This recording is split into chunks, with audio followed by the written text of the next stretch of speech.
Welcome, everyone, to Rutgers at the Voice of College Football. I'm Adam Lamparello here with my co host Gabriel Pickup. We've got a great show planned for you tonight. We're going to talk first, what's Rutgers' record going to be in 2025? And second, we're going to talk about the running backs next year for Rutgers, particularly Antoine Raymond.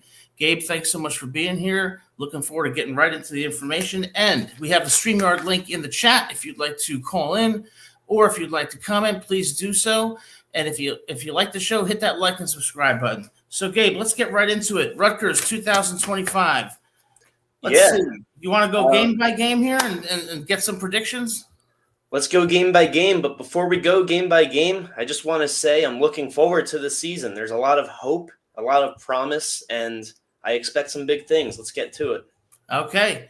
Sounds good. Well, I share your optimism. So let's see if our predictions align with each other. First, Rutgers opens the season at home in Piscataway against Ohio University. Now, Ohio University, 11-3 last year, and lost only by 16 against a good Syracuse team that defeated Miami 41-38.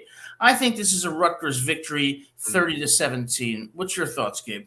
See, I have all this optimism, but not for this game. This is a learning curve on defense when you only bring back two people. It's going to be a trial and error run first game. It is at home, so I expect it to be close, a one-score game. But Ohio, they had a 7-game winning streak to end the year last year. I think they're going to come out firing this year with something to prove because their big brother just won the national championship. So I expect Ohio to win. I'll call it 27-20. I mean, we're going to compete, but I don't see us winning that one. Wow, so Gabe is predicting the shocking upset in Piscataway. Rutgers starts out 0-1. I've got them at 1-0. Now, about that defense, only 2 starters returned, but I will say Greg Shanno's done a great job getting some players from the portal. From Ohio University, of all places, Bradley Weaver, defensive end, is coming in at 6'4" and 262, 44 tackles last year. And Eric O'Neill from James Madison, 52 tackles, 18.5 for loss. So they are bringing in some defensive linemen and some people in the secondary, but you're right. It's going to be a new unit, so it may take some adjustment. Now we turn to Miami of Ohio, 9-5 in 2024. Now, they did defeat Northern Illinois 20-9, a Northern Illinois team that went into South Bend and defeated the Fighting Irish. What's your take? My take is that I believe we win this game. We come off of a rough loss against Ohio. We stay with the same state opponent still at home. We win this one, first home win of the year. We figure out what schemes work versus Ohio and which ones don't, and we implement them into Miami of Ohio. It's going to be a tough match, but we're going to build our foundation. Week 2, that's where I expect things to turn around after a rough week 1, a rough bowl game last year. And this is where the culture changes. Week 2, we win 23-20. Okay, that's a pretty good prediction. I agree with you. I think we win this game, but just by a slightly bigger margin. I like us 30-20 against Miami of Ohio. You want to take the next 2?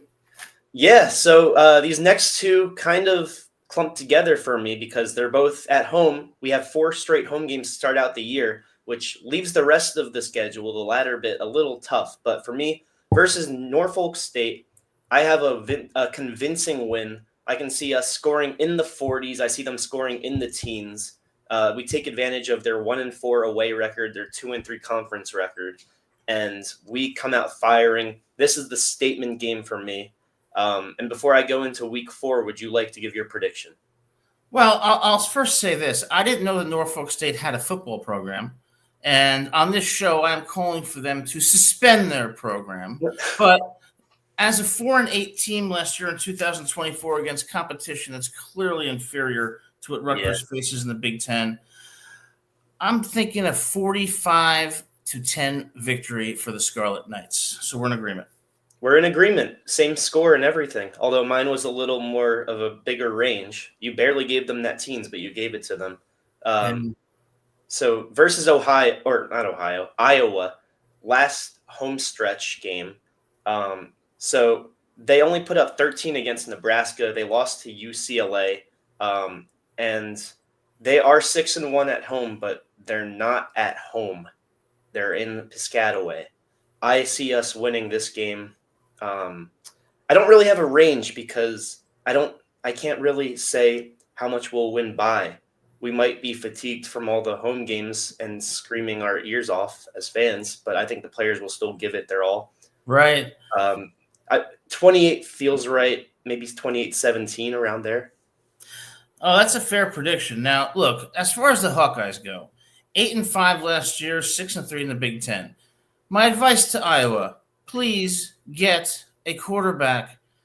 The Iowa Hawkeye fans had to suffer through Deacon Hill 2 years ago, and once again, mediocre quarterback play this year. But Iowa did have an impressive win over our good friend PJ Fleck and Minnesota, 31-14, and 42-10 over the Wisconsin Badgers. Iowa's going to come in with a great defense. They always do, well disciplined. I don't think Rutgers has what it takes to beat the Hawkeyes. I think they lose 20-10.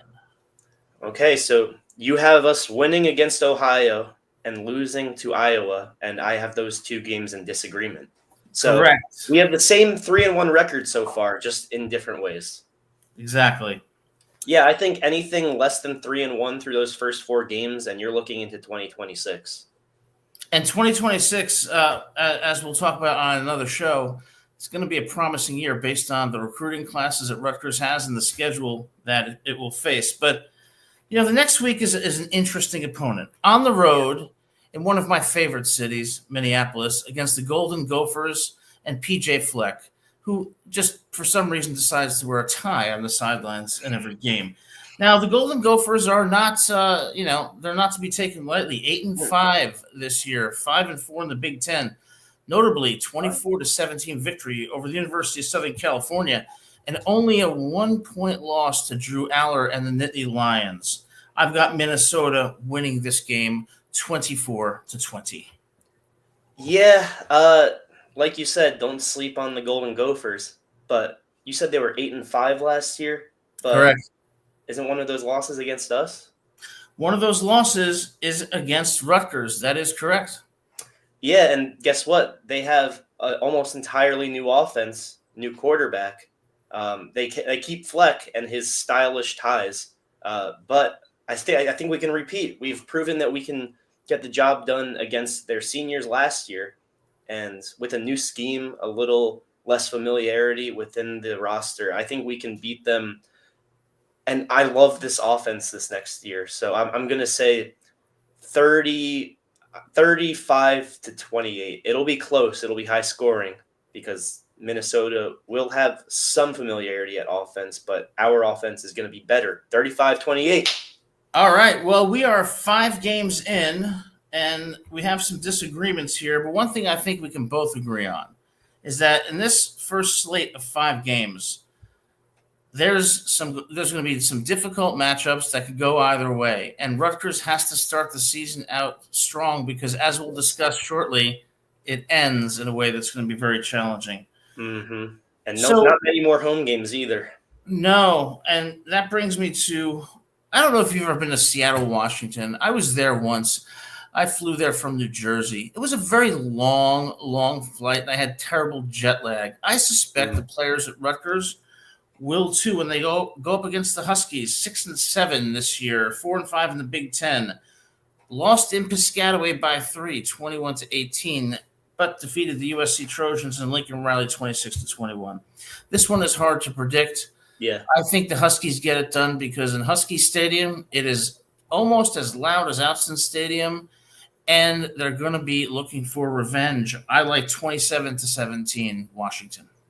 You have Washington winning. See, you were talking about the jet lag, but guess what? They have 2 weeks to get. Well, they have classes, but they have 2 weeks to prepare for the game because we are going to be coming off of our bye week in week 6. So this week 7 matchup at Washington, we did it last year again, just like we beat Minnesota. We beat Washington last year. It's not the same team that had Michael Penix firing on all cylinders. So I believe week 7 at Washington, we win 26-17.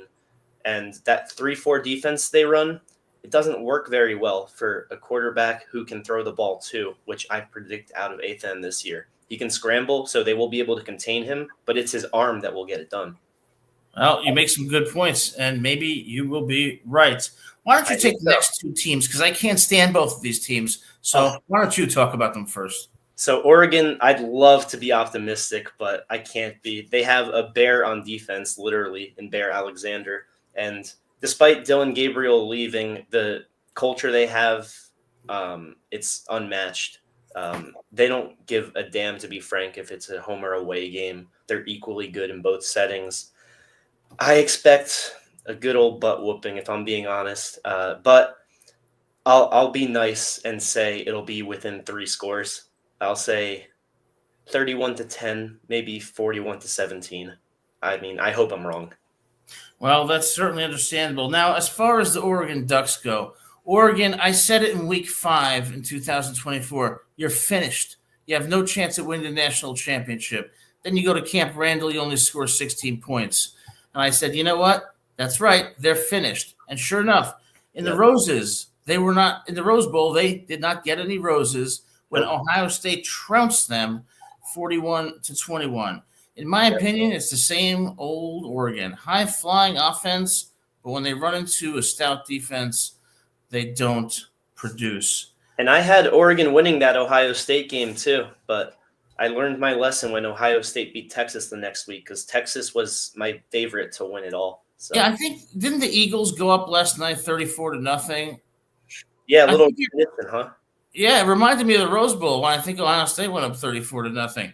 Yeah, so I'm going to talk about the Eagles in a little bit as sort of a reminiscent approach, but for now, yeah, we can move on to Purdue, huh? Well, before we move on to Purdue, I am going to tell everyone who watches this video, this is my prediction of the year. And remember what I said on February 10th of 2025.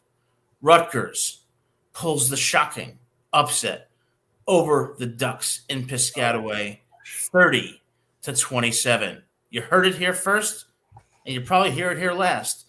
But that's what's going to happen. What do you think bookmakers are going to have it at? 17.5 point differential?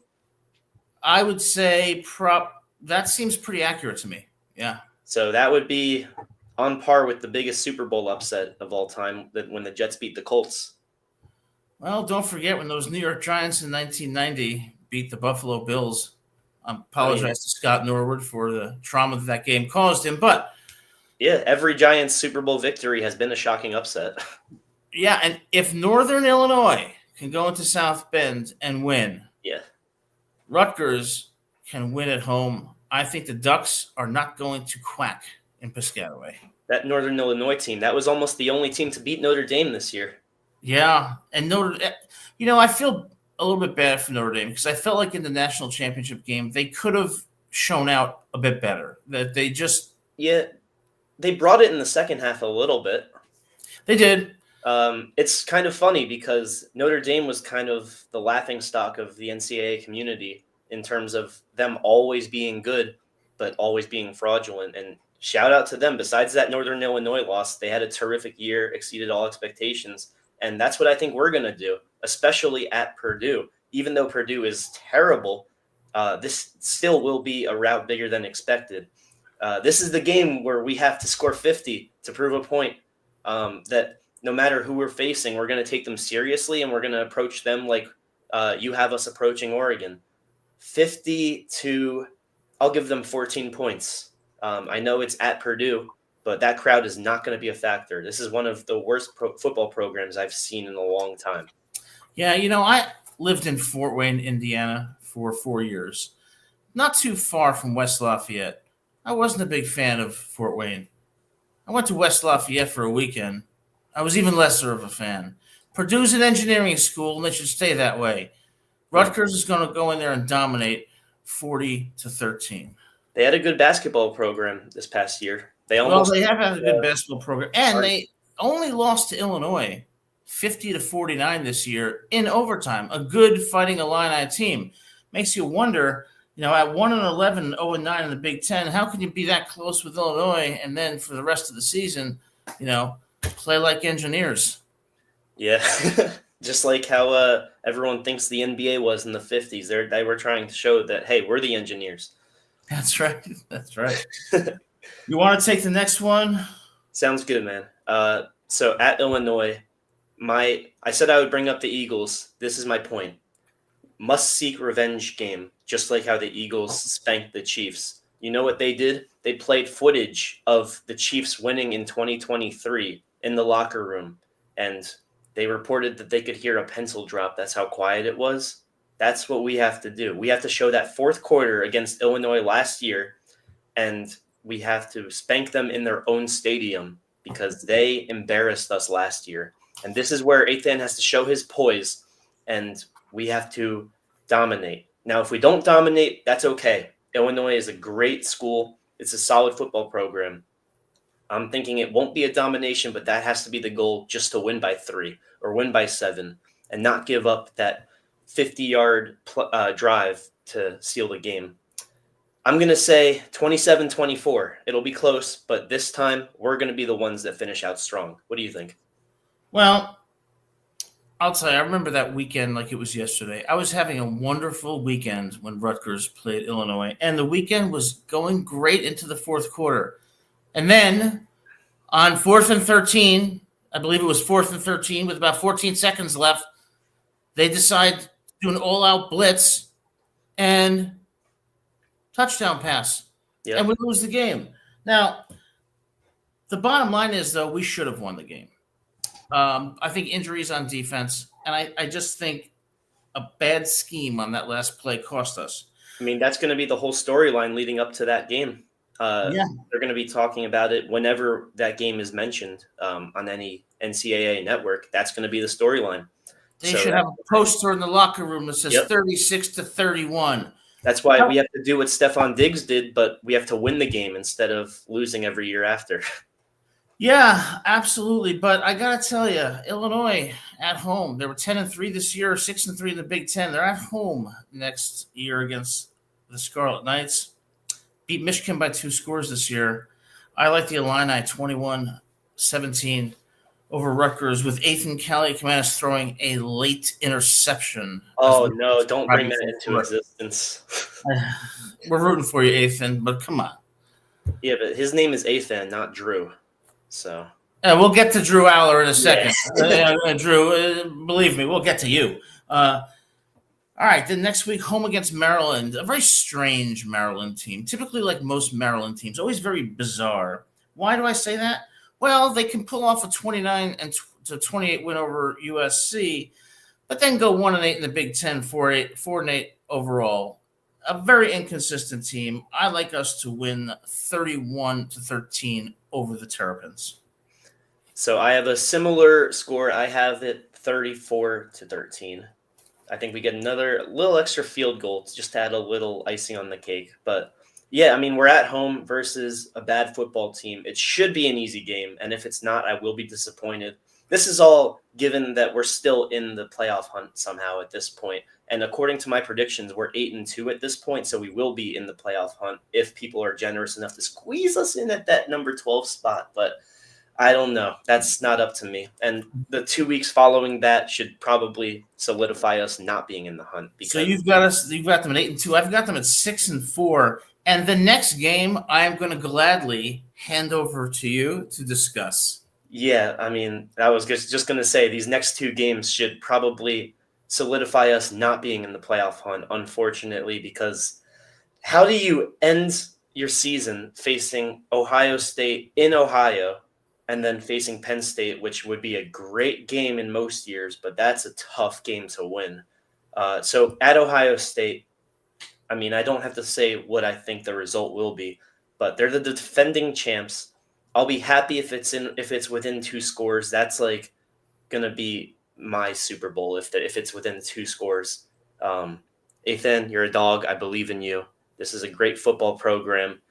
No matter what happens that week, just erase that from memory. That's all I can say. And now, if we can keep it competitive, that's a great sign for the Penn State game. But I'll let you discuss your thoughts on Ohio State first, if you have any. Well, it's funny because I went to law school at Ohio State, so I'm pretty familiar with the horseshoe, the tailgating, and the historically good teams, Rutgers, forget it. Hmm. Don't go. Stay in Piscataway because who knows? You may get injured in the horseshoe. You may lose some of your players. Antoine Raymond, Ethan. We don't need that. Stay home. But if they decide to go, here's what I think is going to happen. I think Rutgers is going to surprise a lot of people and be quite competitive. But I think Ohio State, will run away with it in the second half. But let's be clear. Rutgers is a good team. Rutgers has good talent, and Rutgers has a great coach, and they deserve respect. And they're going to show that in Columbus, but ultimately lose 38-20.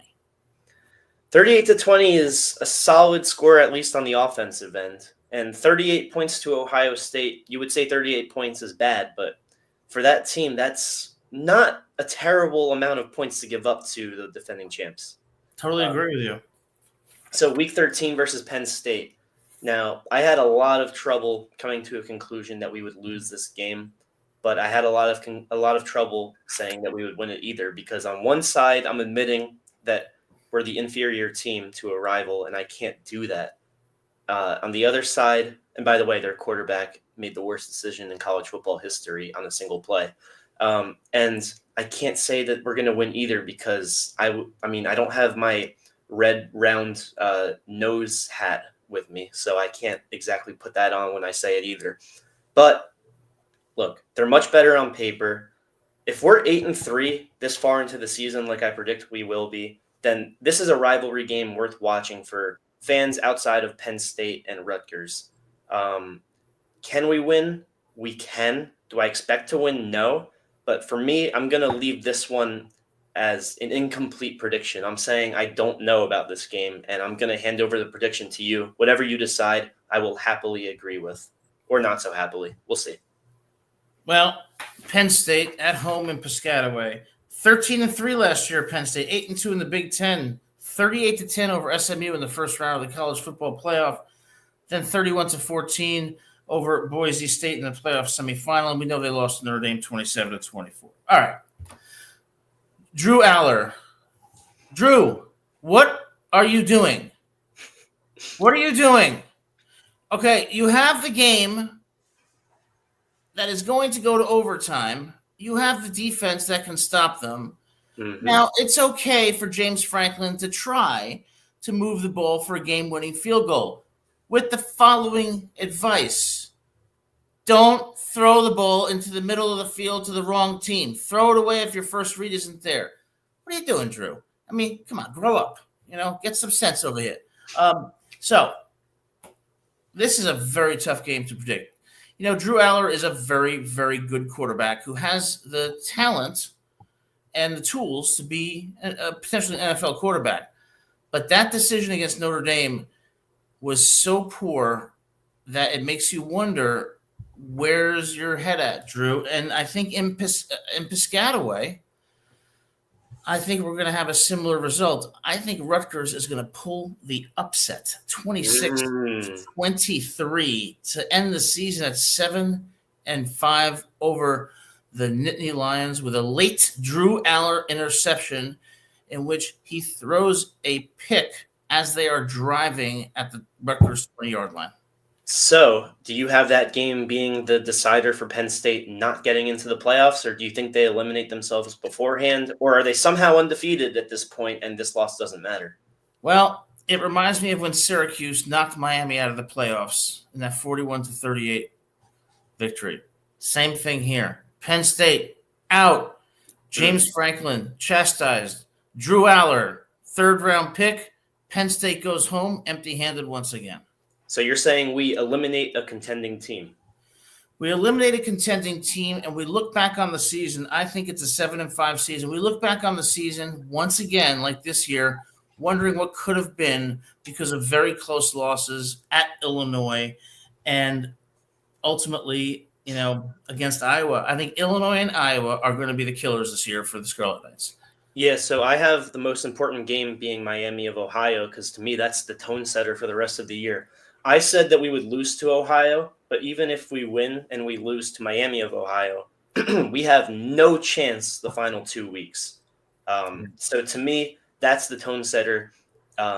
if we lose early, so be it. One loss isn't going to eliminate you from all hopes with this new playoff format. But if you go 0-2, even if you go undefeated for the rest of the year, there's a great chance you don't get into the playoffs. So to me, that's the key, especially at home, because all the home games seem to be the first 4 weeks, give or take. Now, Illinois specifically, emotionally, that'll be the game of the year. But to me, Miami of Ohio, you got to do it, guys. Come on, I know you can. Yeah, and I think the only two things I'll say is when they play Penn State, they're going to be coming off of what's likely going to be a road loss at Ohio State. So they're going to have faced elite competition, which ironically may make them more ready for Penn State than they otherwise would have been. But remember, you heard it here first. The Ducks do not quack in Piscataway. So you have them 7-5. I have them 9-3. Okay. Well, we'll see how it plays out. Some great predictions, some great analysis, and we have two callers. First, we have an outstanding caller with always great insights. Duriel MVP is joining the show. Duriel, thanks so much for being here. We'd love to hear your thoughts. No problem. Thanks for having me on, Adam. Of course. Good to see you. How are you doing? Yeah, thank you. I'm doing good. How about you? Doing all right. Second show in. Can't complain. I think things are going all right. So let's hear what you have to say. That's good. That's good to hear. I'm a Kentucky fan. I'm not a Rutgers fan. I've been following Adam for a while now, and he provides excellent insight. That's why I'm here on the show, just to let you know. So I'm taking this for a more unbiased approach, as you could say, because I'll be honest with you, 9-3, I see those scarlet and gray glasses on you, man. I just see them from here to Piscataway. It's funny because he's the one predicting the Oregon win. Yeah, I know. Well, Oregon, I think, is going to be that team that everybody just expects to do well, but isn't going to do as well as they project. They went undefeated. They lost to the best team by far in the country in Ohio State, but they don't return a lot of their production from last year this year. I wouldn't be surprised if they go 8-4 personally this year. I think they're going to have a Michigan types, not better than Michigan type season. They're not going to be in the playoffs, in my opinion. So it wouldn't surprise me, but they're still more talented than Rutgers. And this is where my big issue is with projecting a Rutgers at 9-3 or even a 7-5, beating them to beat Oregon and Penn State. They're not talented enough and have enough depth to consistently compete against these high-level teams, in my opinion. So what I think is going to happen is you're going to pop one off this year, and that'll be great, and then build up momentum for next year. Especially with the Penn State win in particular. I can see that Ohio State win getting ugly because that's what Ohio State does to everybody. Rutgers just loses all confidence, and they kind of roll over because Penn State's projected to either be the first or second best team in the nation next year. I mean, they're the only way I see them beating Penn State is if they are just kind of saying, we're in the playoffs, we're just going to rest a bunch of our players. That's just my honest opinion. I know, and listen, 9-3, if that happens, I believe you all should be in the playoffs, by the way. Oh, I mean, it would be a Cinderella story if we were. Now, granted, this 9-3 prediction is given that we aren't banged up because we don't have the depth to be banged up. So with injuries in play, maybe we go 7-5, 8-4, hell, 6-6. Who knows? But this is assuming we're healthy, and I can't sit here and predict injuries because most of the time they're random. So I can't predict where we'll fall short and where we'll stay healthy. There's history, but there's a lot of fluke injuries in football, and you know that. I get that, but it's just when I see a team that has a lot of top line depth, but they don't have a lot underneath, I'm more concerned about that team, especially when their schedule, they're playing a lot of physical teams, a lot of good teams, and I think the accumulation of the teams they're facing, similar to what USC did last year, like USC had a lot of top-line talent, but underneath that top-line talent, they had nobody. And that's why they lost to a Minnesota and a Maryland-type team. And I think Rutgers could say the same thing. I've told Adam weeks before, I've said, hey, Rutgers is probably going to be a better team this year than last year, but they might have a same or worse record. Because, I mean, just the schedule is brutal, man. It is. That's why I think before the bye week, we have to go 4-1 or we don't have a chance. I wanted to say also, coming off of 2-7-6 seasons and a great coach that I still put my trust in, even if it is a bridge year. That's why I have this team improving in record too, because those teams that we lost close against last year that could have given us an extra win or two, we could have been 9-3. I mean, it's easy to say that, but we had colossal chokes. Look at the game against Illinois, for example. That's the obvious one. Yeah, that was bad. Sorry, I keep bringing that up, Adam. Oh my God, you're gonna roll over and have a heart attack. But I don't need this, but I will say this, Duriel, you make some really great points. So I had us initially at 6-6, and at the last minute, I thought about Penn State winning by 1 point at Minnesota last year. Close on the road, and I thought if Rutgers is going to pull one out, if they're going to pull it out in the last game against Penn State. And when I thought about Oregon, I just thought Oregon had a great schedule this year. Everything fell into place for them, but next year that's not going to be the same. So I think it's probably closer to 6-6, but there's an outside shot. I think they could upset Penn State, but you're right. They do not have the depth. I mean, they got some great transfers in on the defensive line, and they got Jet Elad from UNLV as for safety, but I think what's going to happen this year is similar to what happened last year. The depth is going to come back to bite them. So I could see a 6-6 team. Absolutely. No matter what Adam or I say, Penn State will be the heavy favorite coming into that game. We're just breaking it down from a structural point of view, but everyone in America will tell you that both teams healthy, Penn State should win. We're just saying maybe there's a chance they don't.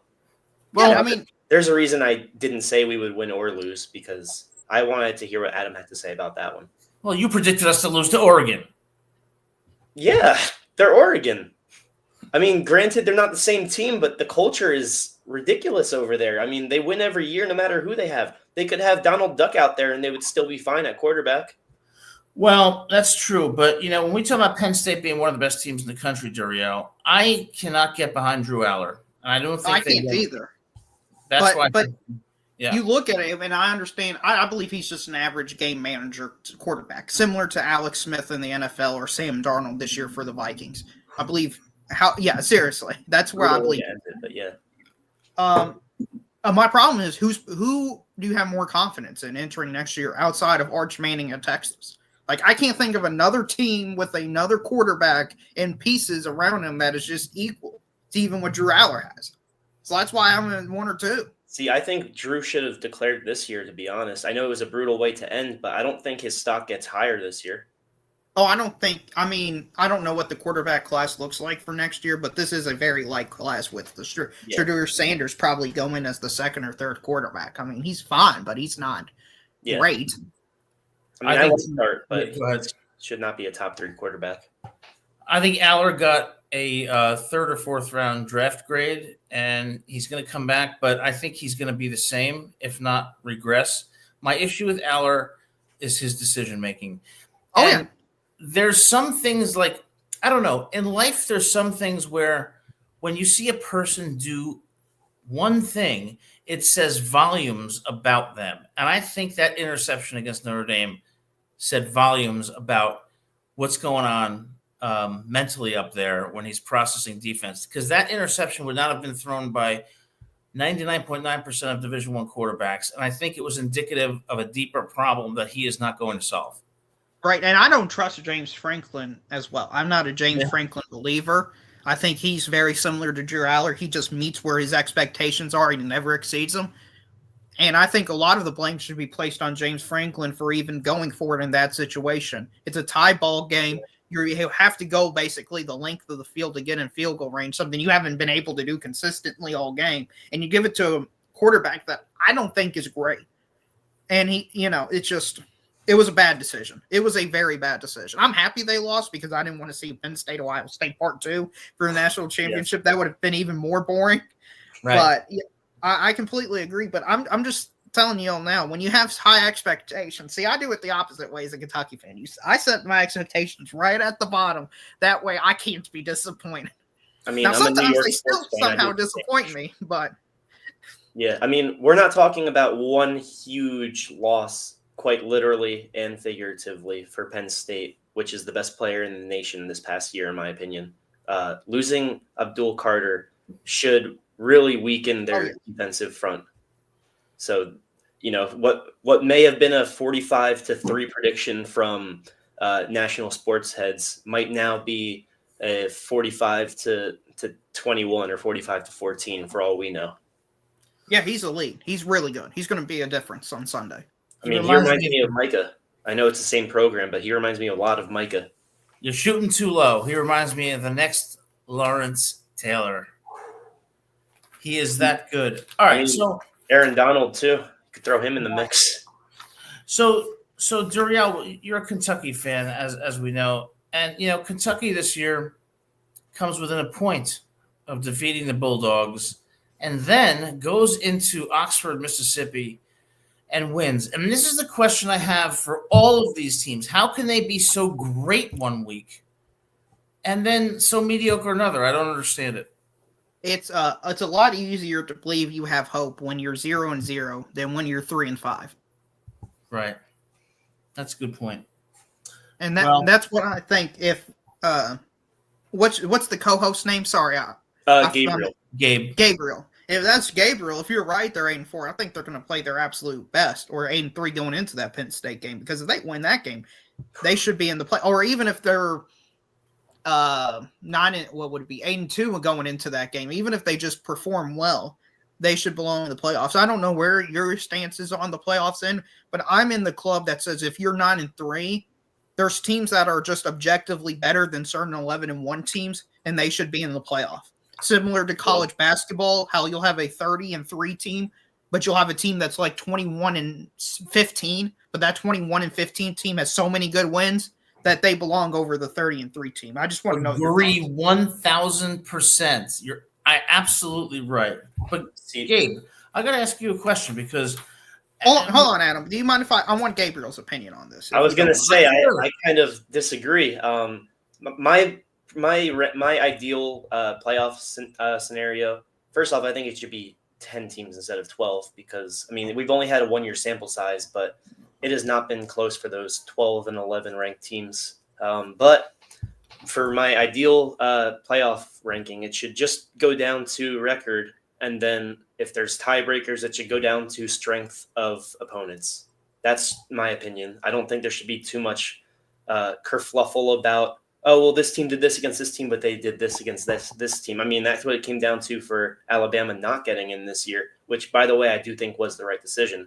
But I think that's what it should come down to for me. And I know that everyone can point to Florida State a couple of years ago being undefeated and not getting in. And it's easy for me to say in hindsight that they shouldn't have gotten in. But based on my criteria, maybe it would have been a blowout, but they deserve to be in by how they performed. I understand that. I disagree with that perspective, but hey, listen, I'll meet you halfway. You advocating for less teams in the playoff. It's all a great starting point and a great ally we can have in this fight because in more my than opinion, 4, less than 12, somewhere in the middle. As long as if whatever we do, I think reducing this playoff is the best thing that could happen going forward because I love rivalry games. I love the Ohio State Michigan game. I've watched it, first night. This year, after the game was over, it's like it really didn't matter. And I hated that. Yeah. For the sport. It's like Ohio State was the best team all year, but did they deserve to play for the national championship? In my opinion, it should be a no. Because you lost to a team that was 7-5. If they were like number 3 in the country and 11-1, that's a bit different. But 7-5, man. They were 7-5 with no one returning from that championship team. Yeah, I know. And they were like lucky to be 7-5 too. They could have easily been 5-7 or 4-8. They struggled against Arkansas State for goodness sake. They're not a good team. Not great. They had the. I forget the name of the defensive coordinator that got promoted to head coach over there. I worked in Michigan, so I should know his name. What is it again? Sharon Moore. Sharon Moore. I think he's a solid coach, but there was no one even on the coaching staff that had a reputation that it should have been close. Just from an IQ standpoint. Yeah, I got you. Now, Adam, have you heard Adam's formula, Gabriel, about the playoffs? He's got weird. Not weird. About to mention it. let's give a little rundown of that for anyone that's not aware. All right, so Gabriel, here's the thing. This college football playoff has way too many teams in it.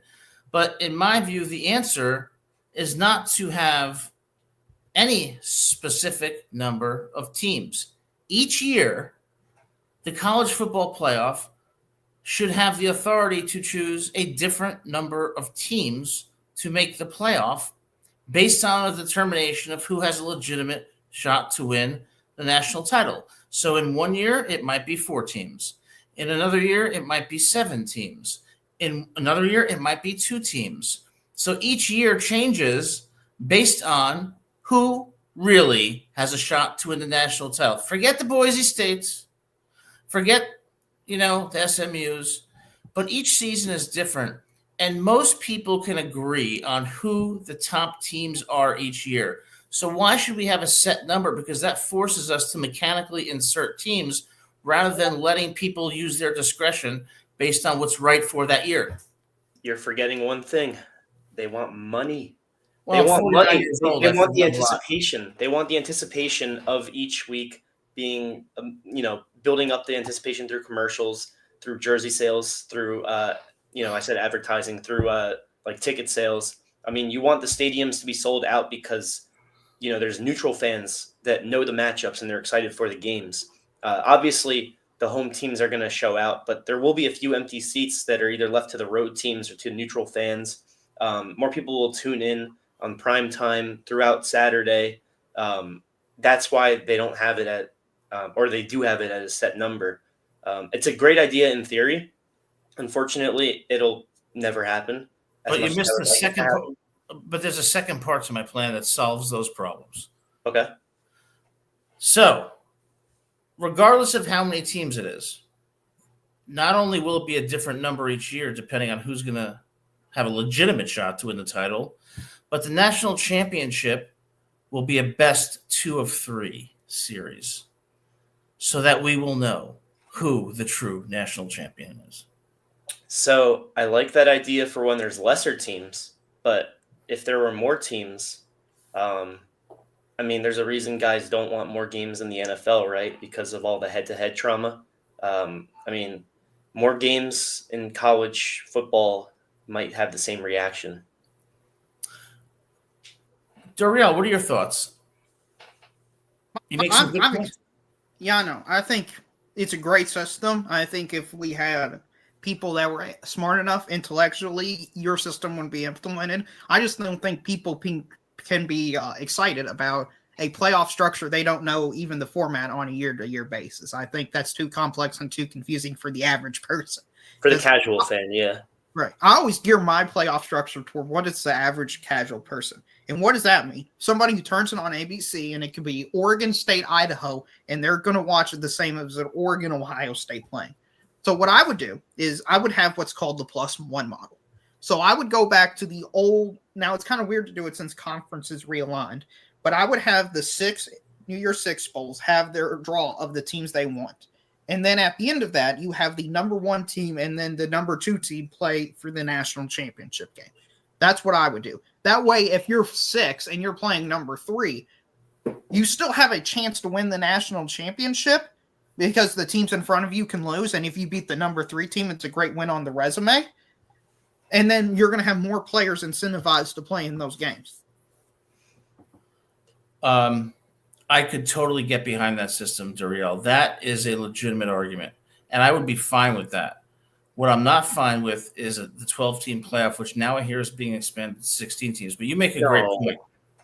Yeah, it's going to be expanded to either 14 or 16. I almost have no doubt about that. So I was going to ask if you guys thought the current playoff format was enough of a problem socially that they would change it up. But adding even more playoff slots, right. If there's an upset, if Team 16 somehow beats Team 1 next year, then I'll shut the hell up and I'll just accept whatever they want to give me. But the thing is, Gabriel, and it's a weird paradox, but adding these teams could actually produce upsets because these teams aren't quote-unquote ranked 14, 15, 16. What is you're going to have Alabama, and South Carolina be in. And then that team could beat Alabama beating Oregon or Ohio State isn't a massive upset to me. Alabama can beat anyone any year. Right. Yeah. And that's my problem is what we're doing with the sport is, and this is why I think college football is in a bad place right now, is the identity of the sport is it's the most important regular season of the sport. Every game you could be eliminated from the playoffs. But if you have a 9-3, or my goodness, if you have 16 teams, an 8-4 team could sneak in there. Think about that one. An 8-4 team could sneak their way in there. Then if you're Alabama, Ohio State, why watch any regular season game? Because you know you're in it. I do wish they started expanding teams, years prior, because in my opinion, when 2 years ago when Georgia didn't get in because they lost to Bama, I thought Georgia could have won the national championship that year. And to me, they had the same amount of losses as Bama, but it's just the fact that they lost to them that they lost their spot. And to me, that was unfair. Yeah, and one of the problems with college football that I have argued is that we place too much emphasis on record without looking at strength of schedule and those disparities. I'm telling you, this year, I would not only have put South Carolina in the playoff over Boise State, but I would have put DJ Lagway and 7-5 Florida, which defeated Ole Miss. DJ Ukulele? This is where he loses me. Yeah, I don't know about that. Well, let's think about it. Nathan Peterman of college football. You're going you're like a political person that's like so far radical and like you're trying to argue with the centrists. That's what you're like. And you're like over here on either the far left or the far right and we're just like, that's the way I look at it. I'm a compromiser, but all I'm going to tell you is that if you look at teams' body of work throughout the year and a team is very hot at the end and had several losses at the beginning, I'm going to reward the team that's hot at the end. And Florida was hot at the end with DJ Lagway, and you saw that when they beat Jackson Dart and Ole Miss. South Carolina, same thing, went to Clemson, and hear me out on this one. They go to Clemson, and they beat Clemson, but Clemson gets in, and South Carolina does not. That is ridiculous, and it reflects a focus too much on record and not enough of acknowledgement of schedule disparity, because we want the 12 best teams, and record doesn't tell the whole story. And even if a team has 4 or 5 losses, if they've gone 6-0 in their last 6 games and defeated some highly ranked teams, I'm not going to penalize them for the first. This is why we have a wild card in the NFL. Why the New York Giants at 10-6 in 2007 beat the 15-0 Patriots. 16. Okay, so was Florida one of the 12 best teams at the end of the year? I think they were. Was South Carolina? Yes. Was Boise State and SMU better than Florida and South Carolina? No. Okay, can I meet you halfway in the middle? I'm a compromiser, so I will meet you halfway because I'm not. Maybe I'm not right, but maybe I'm a little. Let me meet you halfway. Florida wasn't one of the 12 best teams, but neither was Boise State. They're about the same. If you power ranked every team, they're closer together than they are further apart. And yet they're further apart than the 12th best team. And the reason Clemson was in has nothing to do with the playoff committee. It has to do with the stupid format that we need inclusion of everybody. Yeah. Which is stupid because you've got Clemson who lost to not 1, not 2, but 3 SEC teams.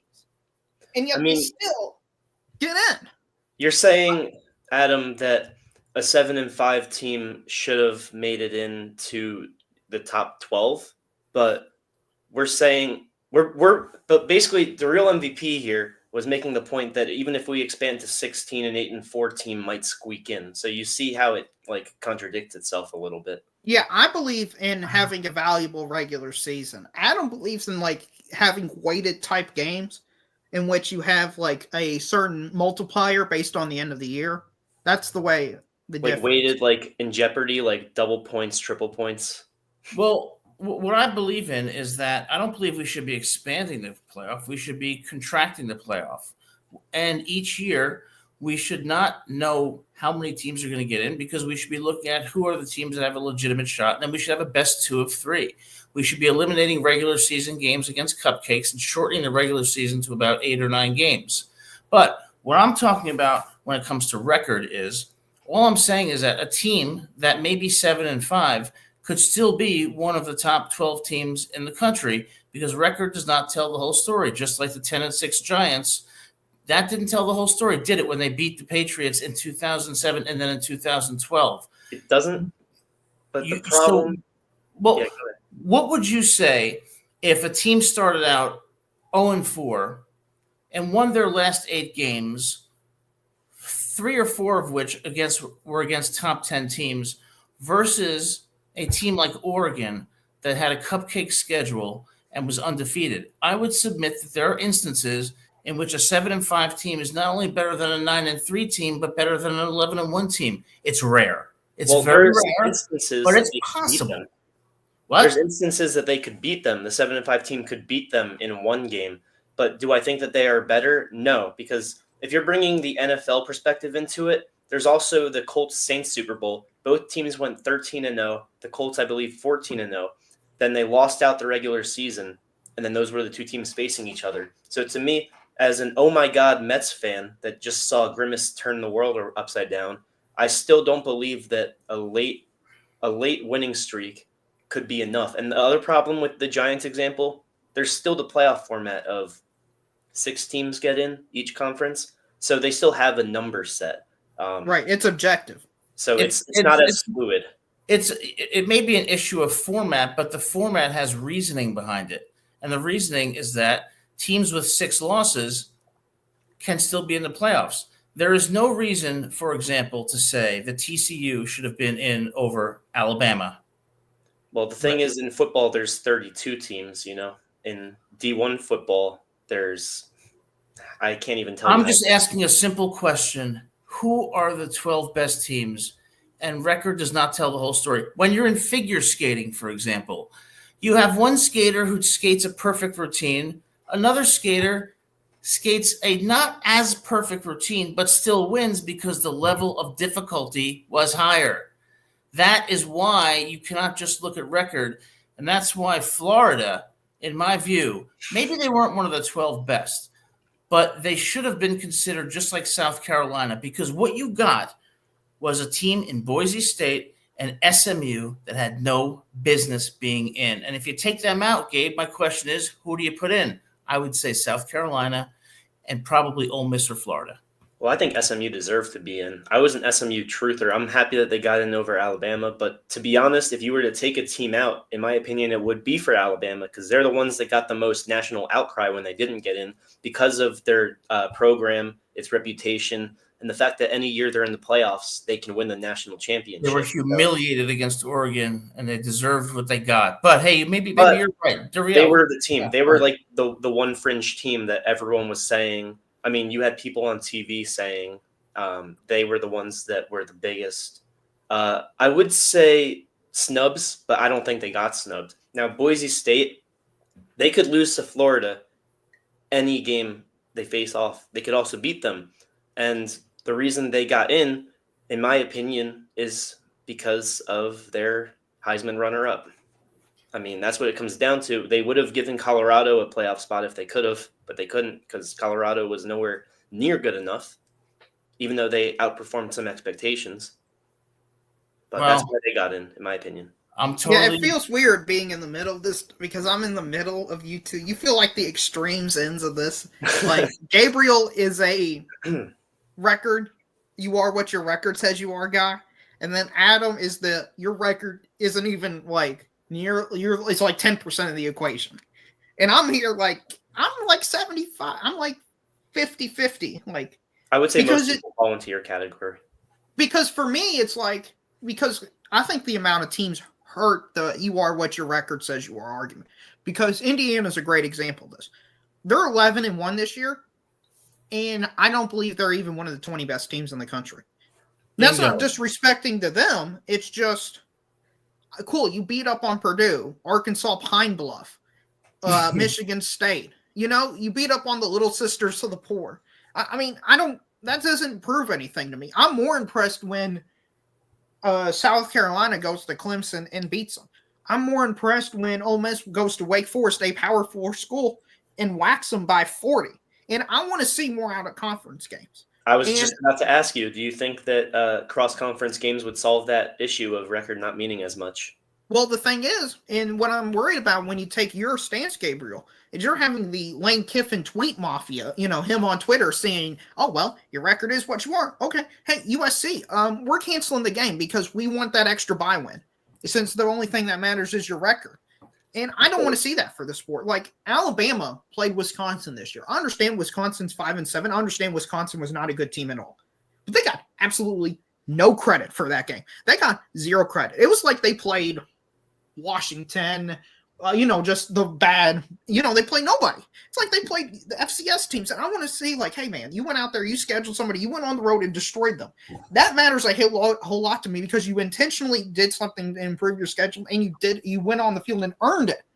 Whereas Indiana didn't. The reason why I believe so much in this record means more than strength of schedule is because you can't say anyone was truly snubbed if you go by that, versus if you give a panel of so-called experts room to make certain decisions and it comes down to a vote, then you can truly say that someone was snubbed. But there's no national outcry if you go by record. Now, out-of-conference play would solve a majority of that, and maybe there could be some point system into strength of schedule. But to me, it should come down to a numerical judgment instead of right. I want it to be objective, and this is something I'm advocating for going forward. This is going to be my new frontier on these shows to push it. Is, do you all watch college basketball or college baseball? I watch college basketball. Yeah, love college baseball. Okay, so we collectively fill the gap. Okay, so in both they have the quad formula / RPI, and that means the better team you play, you're going to get a way better record. It's going to be like, oh my gosh, North Carolina beat Auburn. Therefore, that's an immaculate win. They've got a quad one win, or their RPI is going to go way up. It's going to go up like 50 points. Whereas if you play a bad team in the RPI system, even if you beat them, if you play a bad team, it's like, oh my gosh, they play Loyola Maryland, Southwest. Well, we're going to take away points because they're playing somebody. They chose to play somebody bad. So this is telling us they don't care enough to play somebody good. So we're taking away from them. Where it's basketball. My gosh, you got this mid-major team that played 15 quad 4 games. 15 quad 4 games. What the heck are they doing? We can't have them in. That's what I'm advocating. Go. You got to play a bare minimum amount of decent teams, quad 2 and quad 1 teams, or RPI top 100 teams. The good thing about the playoffs when you're on the fringe is you have nothing to lose if you get blown out. But if you win, then everyone who picked you is an expert. So, like, the teams that you say don't deserve to be in, if they get their butt whooped in, the first round, you can't say, oh, well, they didn't deserve it because they're facing the best in the nation. Well, look, if somebody applies to graduate school, let's say 2 people apply to graduate school. One person has a 4.0 GPA and they majored in sports management.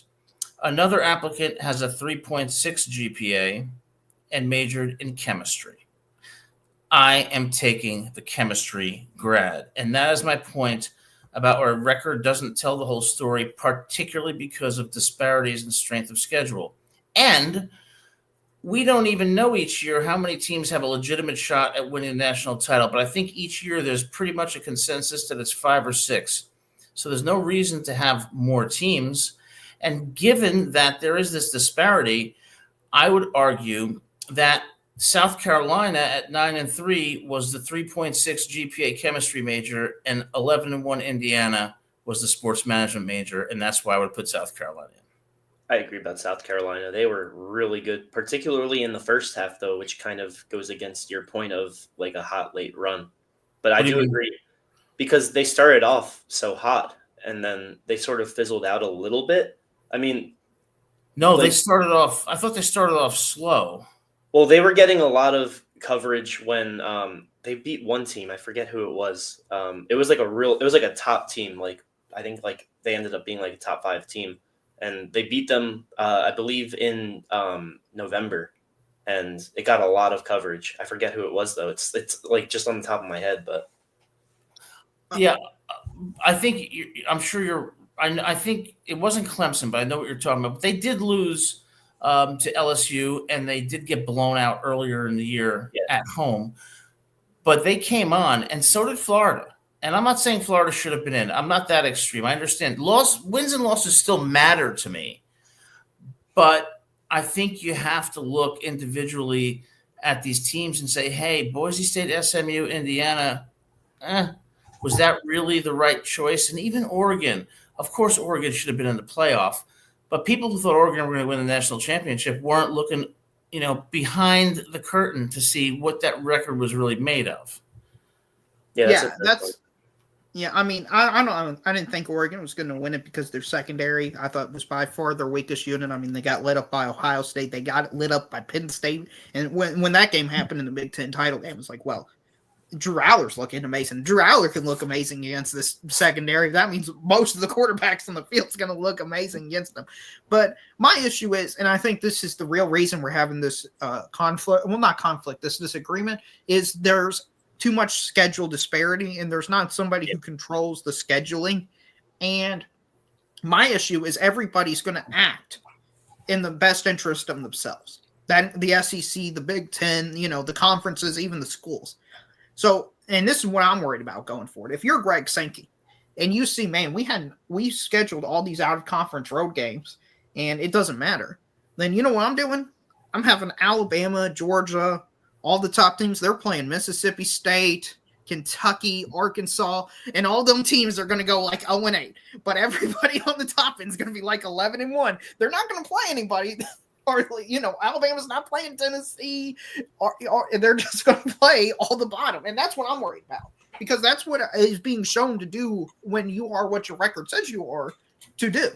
And I think everybody's self-interested. So that's why I'm here advocating, hey, we need a more nuanced approach for this. We need to look at a quad type metric or an RPI type metric going forward. That's just my thoughts and my opinions, though. Well, I agree with you, and you always bring very intelligent insights. And all I'm going to say is, last thing I'll say is, I wanted to see Notre Dame play South Carolina, not Indiana. I would have even wanted to see Notre Dame play DJ Lagway in Florida.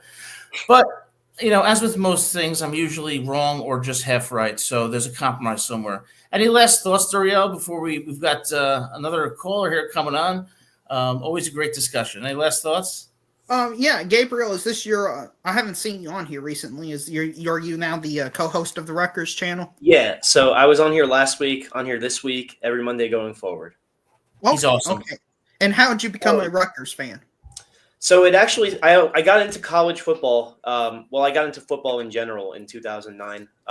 But ironically, so I grew up in New York, and there's no real dominant New York team that's close to me, at least, because I live in Westchester County, which is like 40 minutes north of the city. And Syracuse is hours beyond hours away. Same with Buffalo.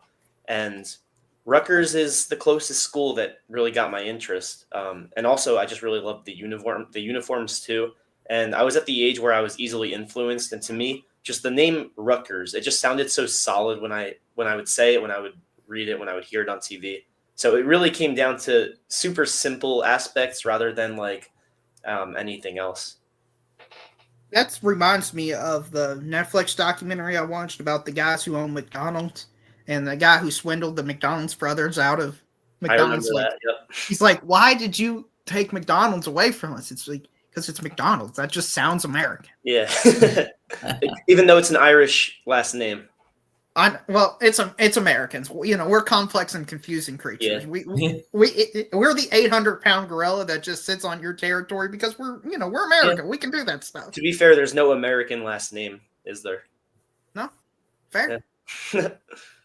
Guys, anyway, good conversation, guys. Awesome. Thanks so much for calling in. Please call in again. Always great to talk to you, Duriel. Thank you. Yeah, good talking to you all. Thanks for having me on. All right. Have a great night. Seeing you again. Always a great conversation with Duriel. Thanks for calling in. Now we're going to bring on Austin Williams and get his thoughts. Austin, how's it going? Thanks so much for calling in. Mr. Denver Nuggets.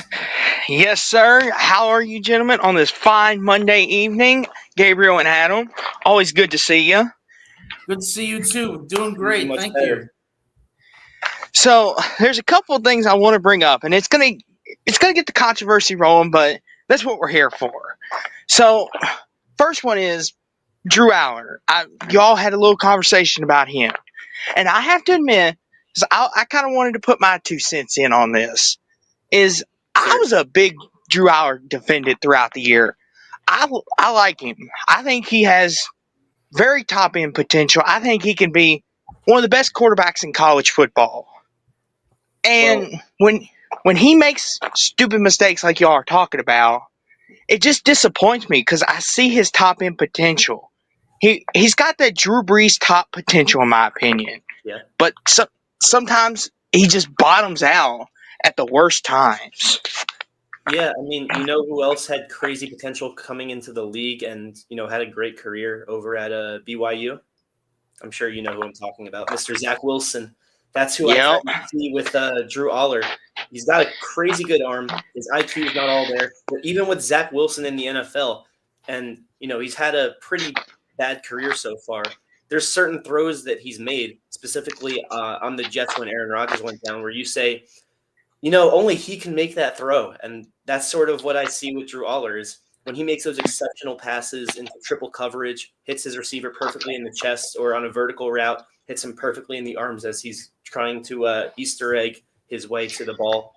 Those are some sort of throws where I see only Drew Aller making. But my thing is he's a little more close to Zach Wilson than he is to a Drew Brees or a prime Aaron Rodgers, NFL Tom Brady. But the thing is, your defensive mindedness over him is correct. He's an exceptional player, but what Adam's sort of saying, and he has the stronger opinion about this than me, is that it's sort of like the Ben Simmons not taking that shot in Game 7. It's the Cam Newton not diving for the loose fumble. He sees that play as like a career-defining play. And Adam, I'm just wondering if I'm correct on that, but that's what it seems like. You're 90% correct. Not that it's a career-defining play, but that it is an indication of a player's football IQ that is not easily fixable. Mm-hmm. And one thing I do want to say is, and you bring up great points. Where I would come in and defend him is, he has had his moments where I will say he's had his clutch moments. Because there was a couple years ago against Iowa, they were down 3, needing a field goal to win it. Takes him down, wins it on a field goal, and he showed what he could do. But then he also shows a lot of bad, especially in the big games. As I know, this is when that really shows up, and that's when it gets hard to defend him. Like when he plays Michigan, Ohio State, he just goes blank. The offense goes scoreless. The defense tries everything, and it's just like I can give about that. I mean, it's another NFL example, but during the duration of their careers in the NFL, there's a specific quarterback who gets mentioned as having one of the worst playoff plays, and it wasn't even him throwing the ball, but he has the most career comebacks during his time in the NFL. That's Tony Romo, and we all remember that one play, that placeholding play in the playoffs. I think it was against the Seahawks. Seattle. And so that's sort of what came to mind for me when you were saying he has all these clutch moments of coming back. Is there's a lot of guys that are super clutch in the regular season. It's the playoffs that make them. And I mean that he still has another year to prove me wrong. We've seen proclaimed chokers overcome those reputations if they stay another year. So I mean, that's on that. That's a good point. My feeling is that when I look at the best quarterbacks in the NFL historically, let's talk about Drew Brees. Drew Brees, maybe he's 6 foot, 200 pounds. Does he have the greatest arm? No, but he has the highest football IQ. And for me in the NFL, given the speed of the game and the complexity, football IQ is everything. And that's what I question not only with Drew Aller, but with Jalen Milroe. I think they have a similar problem. Like now, if Drew Aller, if I could hear him explain why he threw that pass, maybe he has an explanation that would make sense. But that pass, I wouldn't say it was career defining, but it was reflective of a deeper problem that is very hard to fix and that will lead to a lot of problems in the NFL. And one thing too I notice is And I don't want it to get overshadowed, but the Notre Dame cornerback that made the interception, he made a really good break on the route. Like, I know a lot of people see Patrick Mahomes, right, make these cross-body throws and those kind of nuts plays. And Drew Allard did make that, and coaches teach you don't do that because that's how you get intercepted. But sometimes the corners make a break on the route because they're like, okay, he's going this way. Let's just see if I could beat his receiver to the spot. And I kind of felt like, because when I go back and watch it, the receiver looked like he had a step on him when Allard was getting ready to throw it. But then he just, the arm angle he took, and I'm like, oh, that might not get there. And the corner was able to catch up.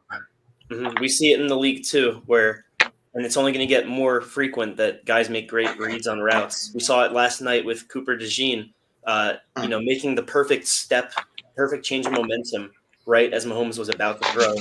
And, Ray Lewis did the same thing. He was probably the best QB spy in NFL history. That's an extreme example, but even Zach Bond, those are two rookies I mentioned, as great as they are. They started learning those routes in college, and that's where it all comes down to is these guys are learning this stuff in college, and Drew Allard has to fix this while he's in college. Maybe that's why he stays another year, is because he knows he has to fix this problem specifically. Well, Gabe, you know what? Here's what I want to tell you. In that Notre Dame game with 30 or so seconds left, I want to put you in as the starting quarterback at Penn State instead of Drew Allard during that series. I'll roll with it. I guarantee you would have never thrown that interception. You would have thrown it away. That's the problem. What are you thinking, Joe? What was he thinking? I heard an explanation from him that he said he was trying to throw it into the ground.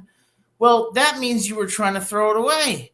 You don't throw it. So if you were even me, who has no clue about how to play quarterback, would have dropped back and said, if I'm not my first reason open, out. And that's the problem I have with that.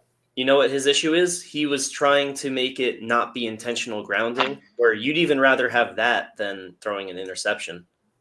Yeah. And I want to say this, I'm not coordinated by any stretch of the imagination, but when you're falling down, it's hard. The quarterbacks that are falling down and can still get the football off 10 yards down the field, I don't know how some of them do it. But it looked like he was falling down as he was trying to throw it, which in that case, I get where you're coming from, Adam. It's one of them things, you know what? You understand Notre Dame just went down the field. Your defense just stopped them. You're like, okay, the defense is giving us a chance. Sometimes, as they say, you got to know when the journey is over. Yeah. My problem with him trying to make these throwing down incredible plays is because he's watching players in the league doing it, like Mahomes, Lamar Jackson, Josh Allen. But this is a message to any college football quarterback, any high school football quarterback, even guys in the league that kind of separated or that aren't quite establishing themselves. It's okay to be a Jared Goff, a Matthew Stafford, a pocket quarterback that makes the normal routine throw and not make the falling down play, because it's generally considered the wrong choice. It's just that these guys are so exceptional at it that coach will let them get away with it. They know that their job isn't on the line, and they become masters at it. But guys like Drew Allard, it's okay to be a Jared Goff, a Matthew Stafford, even what we saw out of Sam Darnold this year. Yeah, you made some great points, and I would almost bet my life on it that James Franklin said to Drew Allard, whatever you do, just throw it away.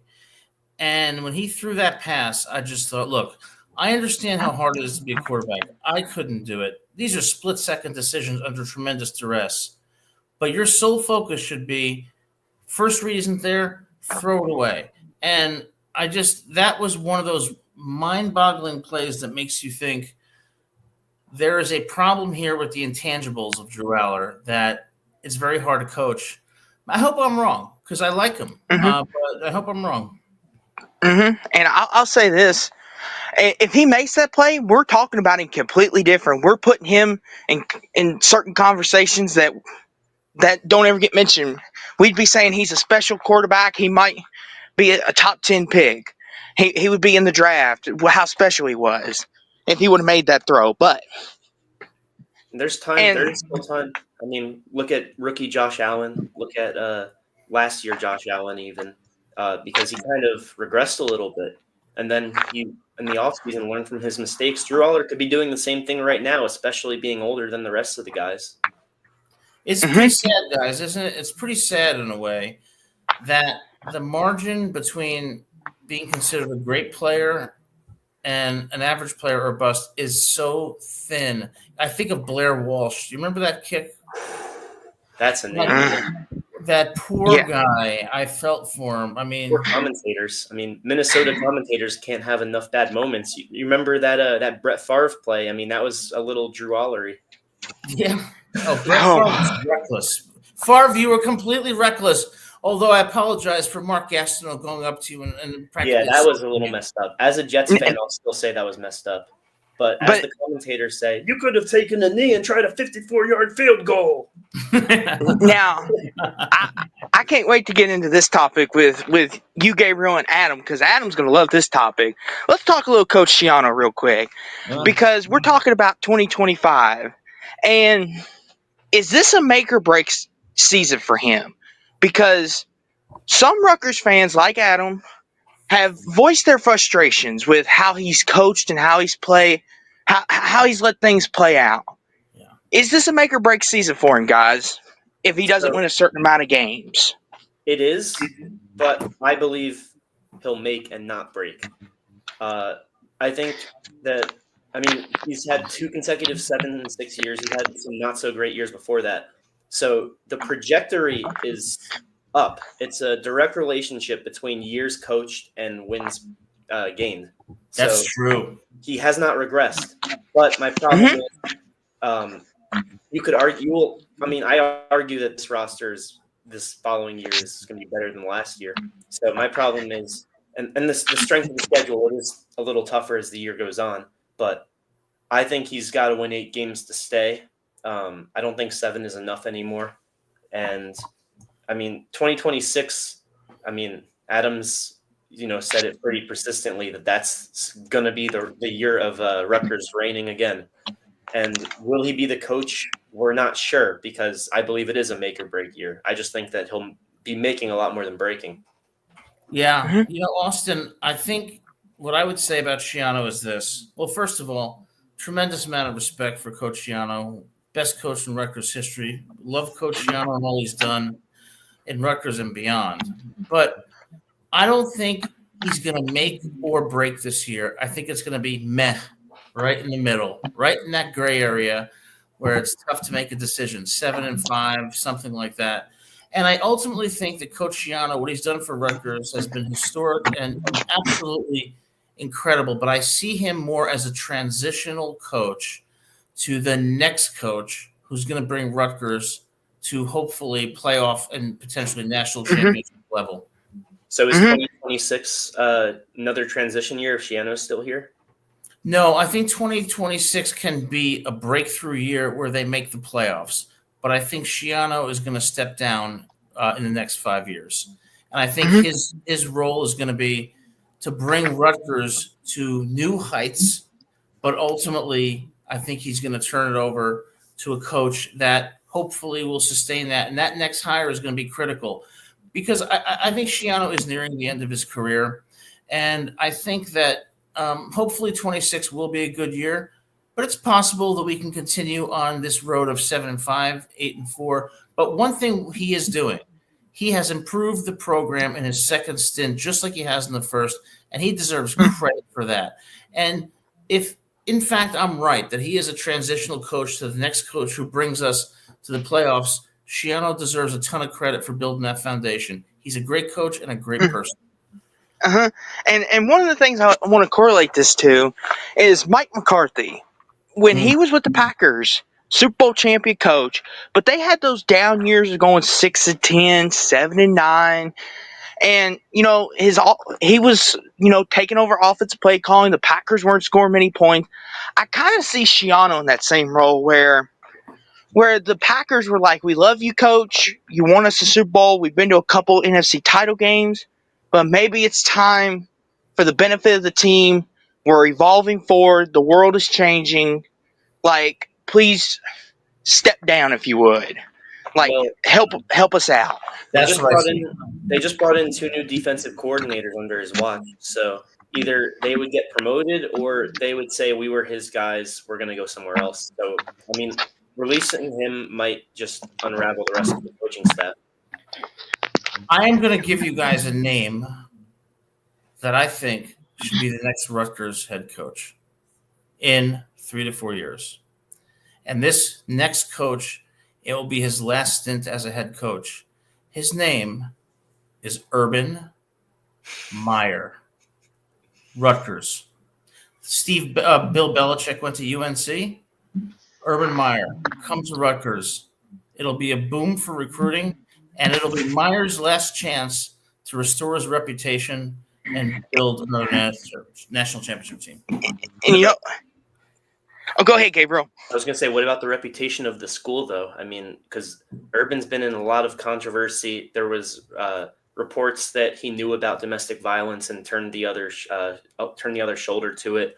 And then also in Jacksonville, that was a terrible stint. He didn't even make it through the first year. There were reports of him kicking players, not kicking them while they're down, like figuratively, like what we do to Drew Aller, but like actually kicking. So I mean, it might cause some outrage, not just about the program, but about the school if they don't intervene. Well, what I would say to that is, okay, so human beings are complicated. They're not perfect. They make mistakes. We're here to win games. The guy did not commit murder. He didn't rape anybody. Nope. All right. And as far as the domestic violence allegations go, what would you do as a head coach if your assistant coach was accused of domestic violence? I wouldn't fire them because they're allegations. But maybe a leave of absence. Maybe a leave of absence, sure. And domestic violence is something that everybody should condemn and absolutely terminate anybody who engages in such behavior. But they were allegations. And the position he's in as the head coach of the Buckeyes, I don't feel like it's the right thing to do to preemptively punish anybody until we know if the allegations are true. Now, as far as Jacksonville, boy, you are 100% right. That was a mess. But it was what it was. Yeah, let me touch on one more aspect of the Ohio State domestic violence, turning the other cheek thing, or the other shoulder rather, is maybe a public statement, like, or not like whistleblowing. The media doesn't need to be involved in any way until we learn about it from the school itself. But talking to the school, the dean, perhaps the athletic director, the president, and saying, look, I'm aware of these allegations. We need to find a way to publicly address that there is an investigation going. And that's the bare minimum, in my opinion. Mm-hmm. I mean, we've seen investigations in sports where guys keep on playing or keep on coaching while the investigation is happening. Look at Harbaugh with Michigan. I mean, he was suspended, but that was after definitive proof. We saw it with Josh Giddey on the Thunder. Nothing came out of that investigation because the cops didn't have enough evidence, but he still played. So maybe he doesn't take a leave of absence, but at the very least, a public statement. I mean, instead of covering up anything. You make a good point. If I was Urban Meyer, I would have had a press conference and I would have said, number one, anybody who commits domestic violence has no place at Ohio State University and no place on this football team. And that is a rule because we respect women and we will never tolerate that kind of abuse. Having said that, we do have a system in this country that is based on due process. Yep. And so I'm going to let the process play out. And if it plays out and the allegations are true, this coach will never step foot on Ohio State's campus again. But due process is important. So then that would have, I think, been a better optic. Yeah, that's bare minimum, at least. Yeah, minimum. And I want to say this, too, to your point, Adam, about Urban Meyer. A couple of years ago, I would have said, you're baloney for thinking that. But now that we see in a landscape where one of the greatest coaches in many people's eyes that ever lived, and Bill Belichick, goes to college at North Carolina, Royal North Carolina, basically the middle of nowhere, out in the South. He didn't go to one of these party colleges or anything like that. Imagine, like, if Urban Meyer does come to Rutgers, the national media attention Rutgers will garner. They will get national TV games, big noon kickoff. Right. They will get money left and right because they're like, Urban Meyer. We don't care if their players aren't 5 stars. Urban Meyer's there. He's must-see TV. See, I pride myself on being optimistic, and I took the pessimistic route, so I'm glad that you brought that point up. Well, guys, it reminds me of Hugh Freeze. So, based on what I know, Hugh Freeze was fired because he engaged in sexual relations with a prostitute, something along those lines. Okay, so that's not ideal behavior. Certainly, we don't want people doing that. But would I have blackballed him from coaching? Absolutely not. No, there's owners in the NFL that do that. Exactly, and there's a lot of coaches that do things that we don't know about. Was Meyer convicted of a serious felony? No. So yes, he's flawed, but I think the benefits of his presence at Rutgers and the attention it would garner outweighs. Yeah, that's fair. And that's the thing too. And I know sometimes, as we mentioned, we're all human. We all make mistakes. We've all done things we're not proud of. But you have to look at it from a professional standpoint. Urban Meyer is one of the most elite coaches in college football history. He's maybe top 15, top 10 in the annals of time. He comes to Rutgers, he brings in national relevancy, and he might even pull a Signetti because his resume speaks that good. So one aspect of Urban Meyer, he's got a lot of pros and cons when it comes to recruiting.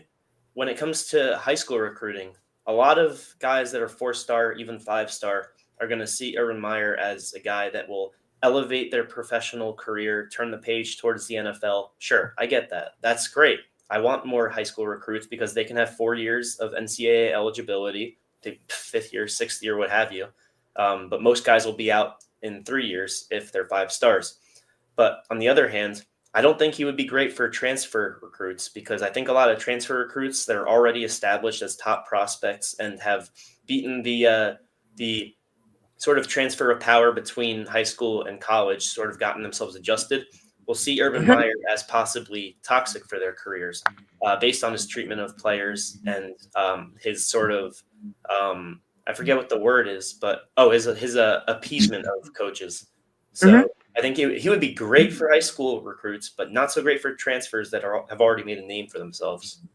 And I want to say this before I get to my last thing I'd like to discuss with you is me and Adam have beat this horse to death, but I'm going to say it again. There's one thing he would bring to Rutgers, and this is no disrespect to Schiano. He would bring culture. He would have them ready to play every game and treat every game the proper way. Yeah, that's exactly right. And, culture and standard is national championships, just like it is in Georgia, Texas, Alabama. And Rutgers, 9-3 is not good enough. Our goal is a national title, and we should be telling recruits they could be part of something special, a foundation that will put Rutgers on the map and bring them their first national championship. And if you don't like Urban Meyer, Gabe, I'll give you my second choice. And I want to bring this coach back home for his final 5-year coaching stint. Somebody who was the head coach of the New York Jets and is a proven winner, Pete Carroll. That's a great choice. Unfortunately, he just got hired by the Raiders. I know. Just got hired. Swing and a miss, Adam. Piano got fired, after this year, or he left after this year. It wouldn't be for Pete Carroll unless the Raiders were abysmal. But in that case, would you want to bring in Pete Carroll if the Raiders were 1-12 at the time of his firing? Yes, because Pete Carroll brings culture, and his best fit is in college football. The worst thing Rutgers could do after Schiano is promote somebody from within. That will be a disaster. Okay, what about this? What about if they're like the Jets before Aaron Rodgers, where they have an amazing defense and a terrible offense, and they have a subpar year. So they fire Schiano, do they promote a defensive coordinator who it's their first year and they did solid? Would that be bad? It wouldn't be bad, but I don't think it would be the best choice. I think they need a national name that is going to bring in recruits. All right. I like that approach. You're not wrong. Bring in some more revenue, some more NIL offers. And one thing I do want to mention, and this will be the final thing, is next year y'all are predicting the schedule. And I was listening, and y'all had some interesting choices, especially Adam with the Oregon pick, which I won't be too mad. I know some Rutgers fans might be like, "What is Adam thinking?" Well, there is a thing called trap games too. Depending on where Rutgers lands on the schedule, that could be a trap game. Yeah, I agree. Go ahead. No, go ahead, Adam. I was agreeing with you. Well, I think you make a great point because I'm looking at it practically speaking. Oregon is a great team, but Oregon had a very easy schedule this year. It'll get tougher next year. Now, at that time of the season, fairly deep into the season, they have to fly from Oregon to New Jersey. That's not an easy trip. Rutgers is going to be pumped up for that game, and I think they have a shot. Now, are they going to likely win? Probably not, but I could see them pulling off the 30-27 upset. But Gabe picked Oregon. I'm stunned. I know. How dare you, Gabe?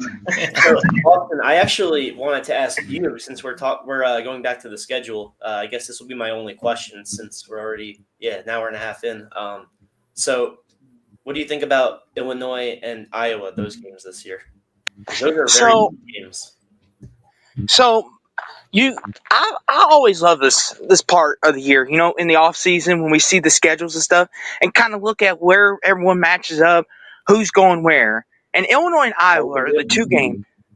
And Illinois and Iowa, like you said, Gabe, are the two that kind of stick off the page. Yeah. Because if we think about it, Iowa could be the game that determines whether Rutgers goes bowling or not. And I know that's crazy to say because it's so early in the year, but with the schedule that they got dealt, it's almost like Florida in a way, where Florida had to have a certain amount of wins at a certain point before they hit the rough stretch of their schedule. And I kind of feel like Iowa is that game. If Rutgers wins, they can maybe sneak 2 more wins and go 6-6. Oh, so you have them at 4-8. So my ceiling for Rutgers is 8-4. My prediction is 6-6. Yeah, my like floor I said on the last show, they can win 3 games, they can win 9. Mm-hmm. And my floor for Rutgers is 5-7. They miss a bowl altogether because you got to take into account injuries. Who knows? There could be a quarterback change. Shiano could go nuts and say, you're not getting it done, Ethan. Let's make a change. You try to factor all that in. Bold. That would be very bold if he did that. But to be fair, sometimes the bold choice is the right one. Yeah, you raised some good points, Austin. Here's what I would say about Iowa and Illinois. If I'm the head coach of Rutgers, I take Ethan Kaliakmanis and I tell him, and I tell the team, in games like this, when the talent on both rosters is relatively equivalent, 4 or 5 plays are going to decide this game. No turnovers, control time of possession. Because Rutgers lost against Nebraska. They lost against Illinois. It was just those few plays. Rutgers has to win those few plays against the Iowas and Illinois to have a shot at going 8-4. But I do see it as 7-5, possibly 6-6. You know how we control time of possession? We have good, effective running from Antoine Raymond. Mm-hmm. And that's the thing, too. Talking about Illinois, I think that's going to be one of the games that, that Rutgers is going to be hyped up to play. Because like you said, there's a mental mindset of Coach Shiano all week should have the last play of that Illinois game as they're walking through just so they could see it. Have them study it. Kind of like Notre Dame, Ohio State with the 1 second.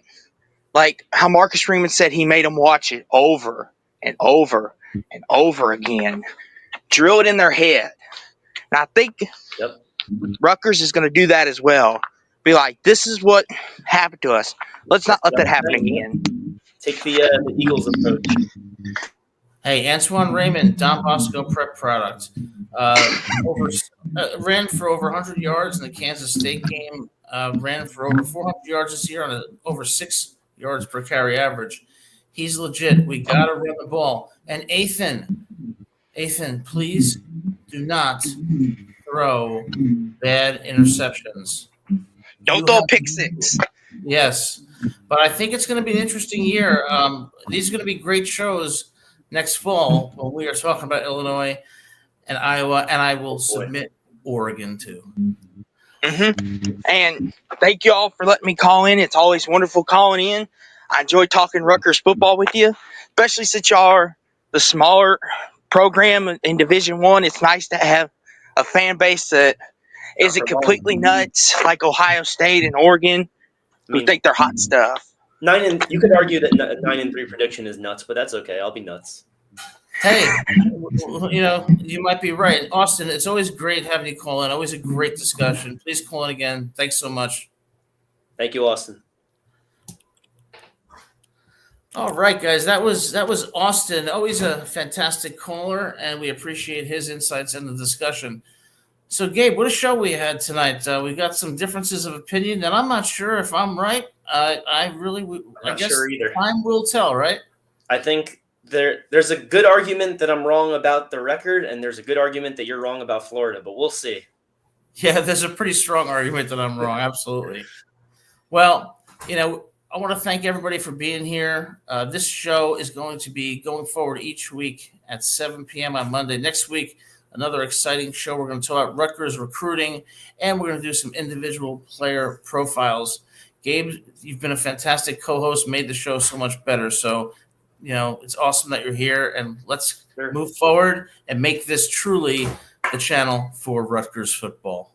Absolutely. Go Scarlet Knights, and anything is possible. Absolutely. Go Scarlet Knights, and we'll see you all next week at 7 p.m. Take it easy.